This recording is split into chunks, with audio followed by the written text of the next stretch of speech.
If you're a Liverpool fan, then you probably want to get familiar with the name Wataru Endo. That, my friends, is a good footballer name. Japanese guy, obviously, came from Stuttgart, and he only cost £16 million to Liverpool. But why is that not what Liverpool wanted at the start of the summer? And why is it that actually we might need to change the way that we're trying to analyse Liverpool's transfer dealings, even though some people have probably already changed it. Welcome back to the Lawrence McKenna channel. It's good to have you guys. If you don't already know me, then you don't have to hit subscribe already. Do it at the end of the video if we have convinced you by that point. But Endo, well, he's the kind of player that you want in your team.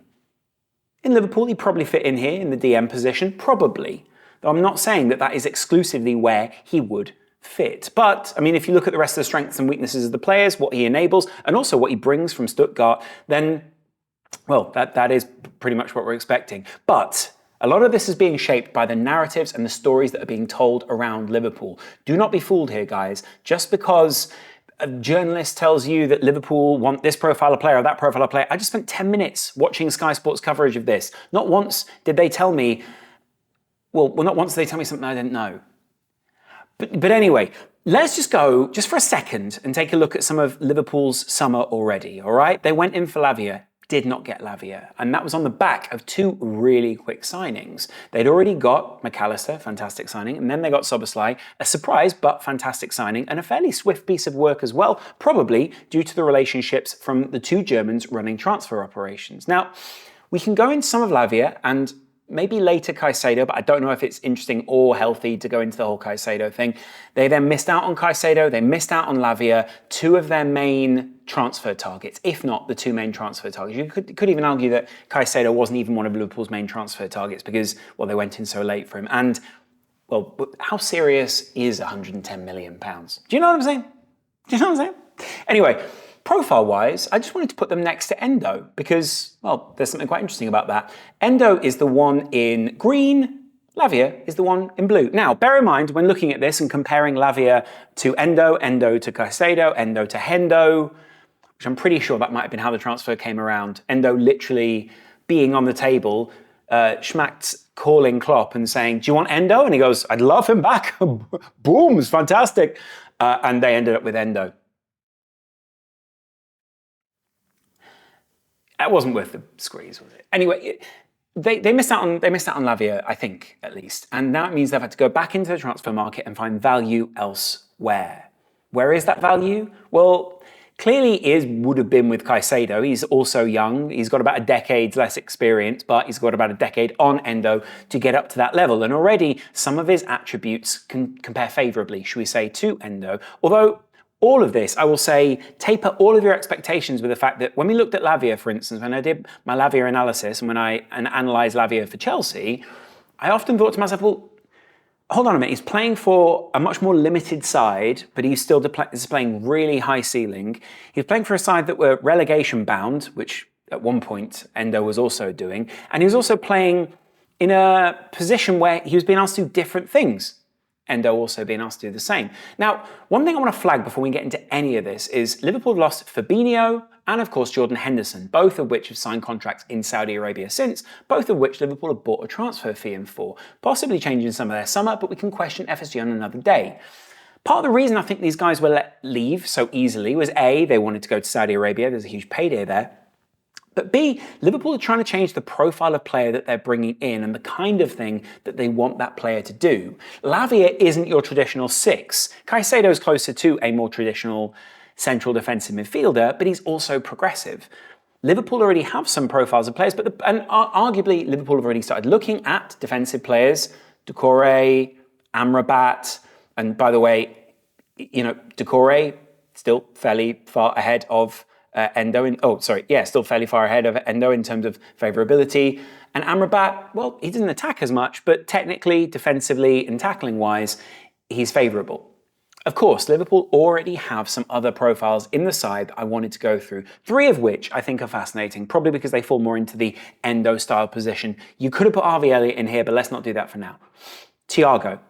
This is Thiago's star compared to Endo's. Now, Thiago is favourable in all but attacking positions. And even then, I think attacking-wise, he has some real upsides, should we say, to what other players then do. But broadly, he compares well. His only issue is, and say one of his only issues, is being fit. He's very often just not fit for Liverpool, and so they can't rely on him. He can't rebuild a system around him, and they don't have long left on the contract. It's been a lovely experiment. It arguably took Liverpool to one of their maximum outputs ever, but ultimately it's not where football's also going, and so I don't think they can profile Thiago as a long-term prospect, even though he's a leader and someone who's massively influenced the football in the side over the last few years.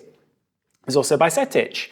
He's the one in grey, and of course, Endo is the one in green. Bajcetic already compares very favourably in terms of tackling, in terms of defensiveness, in terms of technicality and creativity. It's only attacking where he's slightly behind Endo. So there is a good profile there, bringing someone like Endo in, a leader within the Stuttgart side, because he is captain at Stuttgart at the moment, and also someone who can also probably give a bit of experience, put his arm around someone like a Bajcetic, is valuable. By the way, that's also why Thiago and people like that are also really important. What I would say in all of this is, none of these profiles that Liverpool currently have fit a defensive structure. Particularly, I mean, Thiago does, but it doesn't fit the full defensive structure. You need someone alongside him. I think Thiago is probably much more comfortable as double pivot. I'd love him as a 6. I just don't think he can do it as a lone 6, if I'm completely honest. And I don't think Liverpool necessarily need him to. Curtis Jones comparing to Endo as well, relatively favourable, pretty much the same ballpark in all of them. In fact, he's better defensively than Endo, which is not great if Liverpool are signing him in Endo in a more defensive capacity, but he covers different parts of the field. This is Curtis Jones's heat map last season. This is Endo's heat map last season. Just take a look at the difference between the two. The difference in the amount of space that Endo is covering, the different areas, and obviously he's much more favourable towards this kind of area around here, meaning there's space for Konate, meaning there's space for Trent Alexander-Arnold on the other side, but also look at the attacking elements there, and also just look at the way that he was used even just last week in the DFB Polka for Stuttgart. Like, he was a much more attacking role for them, and he's been asked to do very different things. And of course, if you look at what Curtis Jones was asked to do against Chelsea, I mean, really, he came on probably at a point in the game where it was just petering out, but that's his heat map. Szoboszlai, equally very spread out, but quite sporadic in terms of his touches. McAllister, much more concentrated, probably much closer to what you'd expect Endo to do, but arguably this here is where Endo would rather be, and this here is where McAllister should probably be, although maybe those two will switch. And this is what I think we should try and get into at some point, right? They're signing a player from the Bundesliga who's an incredibly interesting profile, shall we say. The Bundesliga can sometimes translate very well to the Premier League, sometimes not so much. Liverpool have signed a lot of players from the Bundesliga in recent years. There are a lot of players who have also been through the Bundesliga. Naby Keita, not so brilliant. Szoboszlai, coming on through. Mane was in Central Europe at some point. There have been plenty of other players who played in the Bundesliga who have come through. You know, I mean, even you've got Konate, players like that, right? But I think the point is, sometimes they don't translate very well. Sometimes they need a bit of time to get up to speed. Liverpool needs someone who's a leader, and this is where I'm going to take you through this in just a second. These guys had a huge part to play, by the way. Jörg Schmacht and Jurgen Klopp, both very well connected in Germany, both of which have probably watched a lot of the Bundesliga, and both of which know how to find value in the market in these places, probably where they wouldn't have found it elsewhere. Of course, he's favourable in the central position. He could play both centre-back roles. Doubt he should ever have to play that for Liverpool, hopefully. And of course, he can play a little bit more progress, which is possibly important in what I'm going to analyse in a second. Key to acknowledge, Stuttgart didn't finish high up the table last season. In fact, they finished in this just above that area that you want to be. But there you go. You'd also remember that he also played for Japan at the previous World Cup against Germany and Croatia, particularly favourably. In fact, to say he's one of the better players on the field. I went back and looked at some of those games before I started this, and it all fits into the profile of this player. Let's take a look at him just for a second. Now, he could play that lone 6. He will be asked at some point to play the box, obviously, but in the long run, I'm not sure that is totally where Liverpool want to go, or where football is going in the long run.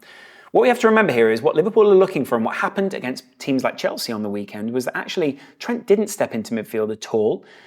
Hackpart actually came a lot deeper. That's not the piece I want to add. McAllister came a lot deeper there, and Szoboszlai came on the other side. Now, Endo, arguably, you know, he on the weekend, you probably would have had him somewhere there, or you wouldn't have had him there. You'd have had Gakpo a little bit further up, right? But you get what I'm saying. They then started Jota, and you get what I'm saying. But this is a different formation to that, right? Anyway, Endo can play in that formation.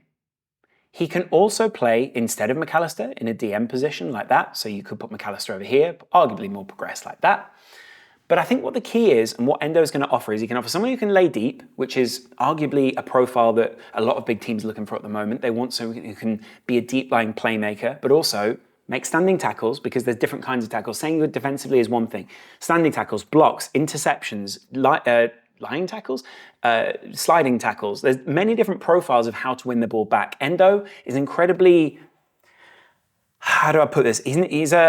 He's a presence on the field, and often you can see his presence being enforced on other players around him. He wins the ball standing up quite a lot and gets it moving back forward for Liverpool, or obviously for Stuttgart right now, very quickly. What happened on the weekend against Chelsea was quite different. Trent actually stayed at right back, didn't get all that much joy, and was asked to do quite a lot of defending that arguably doesn't get the best out of Trent.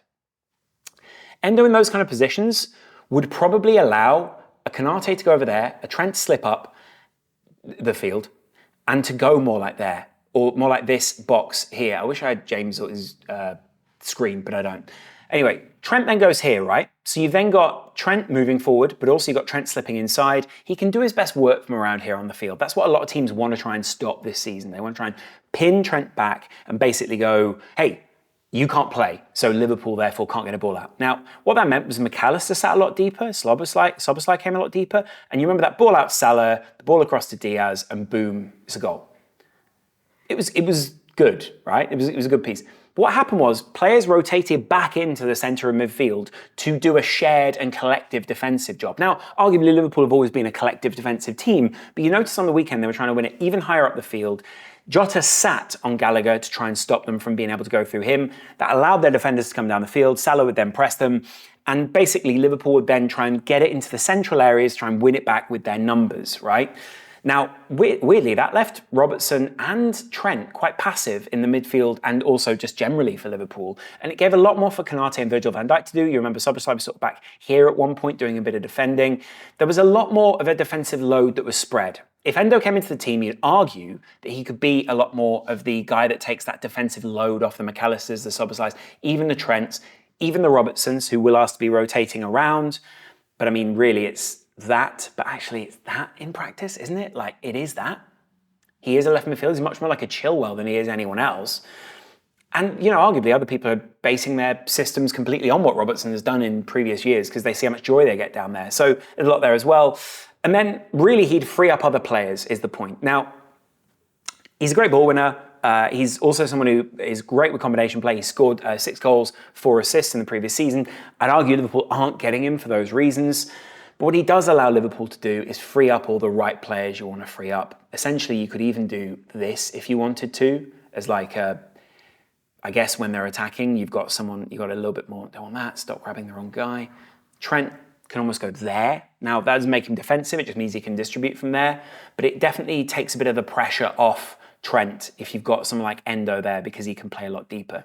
This is a very different role to what Fabinho did in the side, right? Fabinho was much more of that sitting 6, sometimes a combination 6, but arguably towards the end of his Liverpool career, he didn't have the mobility that he needed to have. He didn't have the confidence, I think, was more than anything he needed to have. And also Liverpool were changing quite a lot of their system and it didn't suit some of those older style players. They needed people who were technicians. Endo is a technician, great in close space, similar to Alavia, great in close space, similar to a Caicedo. It'd be really interesting to see what they get him to do in those kind of Caicedo roles. Will Endo be able to push a little bit high up? I've not seen that on the eye test, so to speak. I think much more you see him winning the ball back here. I've seen him do it a couple of times here. I've seen him do it around there, but obviously in the compilations you don't get that so much because also it's not something you'd probably note in a compilation that's going to get a lot of views and clicks, right? I'll admit, I didn't watch a lot of Stuttgart last year. I get it. Nor did you. Maybe you did, maybe you're from Stuttgart, but I didn't watch a lot of Stuttgart last year. I will probably not watch much Stuttgart this year either. But what I will watch is a lot of Liverpool. And I know that when I look at these stats and I compare them, I know how much of a ceiling Jurgen Klopp adds to these kind of players. So I'd be interested to know what you guys think. He's a leader. I don't think he's a leader that necessarily we think is going to fill in for a Hendo or a Fabinho. Trent and Virgil have become much more vocal. They've become much more present leaders in the side. And I think that's great, right? We need someone else out there who's going to play, who's going to show other people to be on the front foot, all these kind of things. That's really important. Liverpool are getting that in Endo. They're getting a player who a lot of people thought, well, why didn't he go somewhere else? And maybe it's just that in recent years, people haven't had the need for that. Maybe didn't profile right for those guys. Maybe Liverpool are finding value where they need to find value before. Why wouldn't they go for one of these guys? Because they could no longer go for one of these guys, right? But arguably, the reason they didn't go for Lavia was because they didn't feel that Lavia fit that really high-end profile. I think Chelsea do, and I think having him alongside Caicedo will be fantastic. I think he would have been a great signing for Liverpool anyway. But I'm not the one who's building the plan here. I'm not the one who's saying, hey, I think we can get Lavia for X and he's going to do X for Liverpool. If Klopp has a plan, we've got to trust it. Same for Caicedo. It's like, hey, you bid 110 million. The dice are down on the table at that point. Like you've had your role. If the player doesn't want to come, the player doesn't want to come. And I think he was already convinced by Chelsea by the time Liverpool got in. And I think his agent was also convinced by Chelsea by that point. Doucouré probably looks the most likely to come in alongside an Endo. And I think it's good to have defensive midfield cover. If you're going to buy a £70 million player, have a backup. By the way, lovely kit there for Crystal Palace. But I like Doucouré as a profile. I think he's probably the only profile left that Liverpool can actually get where it's going to be favourable for them now and they're going to be able to spend a lot of money and go, we can justify that. Whether they spend that amount of money or whether they look for value elsewhere in the market and try and make a cumulative piece, I think is going to be really interesting. Amrabat might be one of those pieces, but at the same time, I think Liverpool would have gone from earlier if they wanted him. So maybe the reason they're going for players like Endo is because they know there's probably value elsewhere in the market.